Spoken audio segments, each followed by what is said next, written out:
ಬೆಳಗಾವಿ ಸುವರ್ಣಸೌಧದಲ್ಲಿ ಚಳಿಗಾಲದ ಅಧಿವೇಶನ ಇವತ್ತಿನಿಂದ ಆರಂಭವಾಗಿದೆ. ವಿಧಾನಸಭೆಯಲ್ಲಿ ನೂತನ ಶಾಸಕರು ಮೊದಲಿಗೆ ಪ್ರಮಾಣ ವಚನ ಸ್ವೀಕರಿಸಿದರು.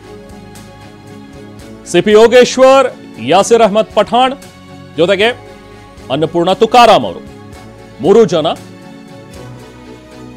ಪ್ರಮಾಣ ವಚನವನ್ನು ಸ್ವೀಕರಿಸಿದ್ದಾರೆ. ಪ್ರತಿಜ್ಞಾ ವಿಧಿಯನ್ನ ಸ್ಪೀಕರ್ ಯುಟಿ ಖಾದರ್ ಅವರು ಬೋಧಿಸಿದರು. ಮೊನ್ನೆ ನಡೆದಂತಹ ಬೈ ಎಲೆಕ್ಷನ್ನಲ್ಲಿ ಗೆದ್ದಿರುವಂತಹ 3 ಜನ ಕಾಂಗ್ರೆಸ್ನ ಶಾಸಕರು 3 ಜನ ಈಗ ಪ್ರಮಾಣ ವಚನವನ್ನು ಸ್ವೀಕರಿಸಿದ್ದಾರೆ. ಅಧಿವೇಶನದ ನಂತರ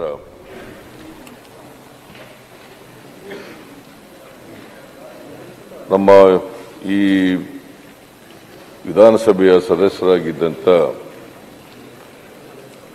ಮಾನ್ಯ ಸದಸ್ಯರು ನಮ್ಮನ್ನು ಅಗಲಿದ್ದಾರೆ. ಅವರ ಗೌರವಾರ್ಥವಾಗಿ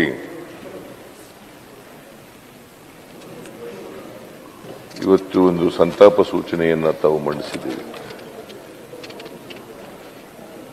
ಈ ಸಂತಾಪ ಸೂಚನಾ ನಿರ್ಣಯವನ್ನು ಬೆಂಬಲಿಸಿ ಈ ನಿಧನರಾದ ಮಾನ್ಯ ಸದಸ್ಯರುಗಳ ಬಗ್ಗೆ ಕೆಲವು ವಿಚಾರಗಳನ್ನು ಅತ್ಯಂತ ವಿಷಾದದಿಂದ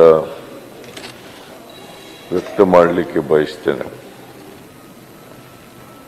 ಮೊದಲಿಗೆ ಮನೋಹರ ಹನುಮಂತಪ್ಪ ತಹಸೀಲ್ದಾರ್, ಇವರು ಬಿಇ ಮೆಕ್ಯಾನಿಕಲ್ ಪದವೀಧರರಾಗಿದ್ದರು. 1978ನೇ ಇಸ್ವಿನಲ್ಲಿ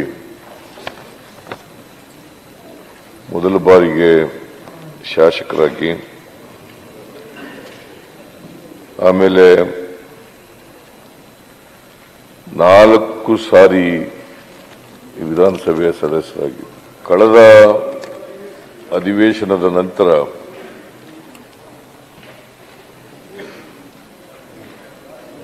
ನಮ್ಮ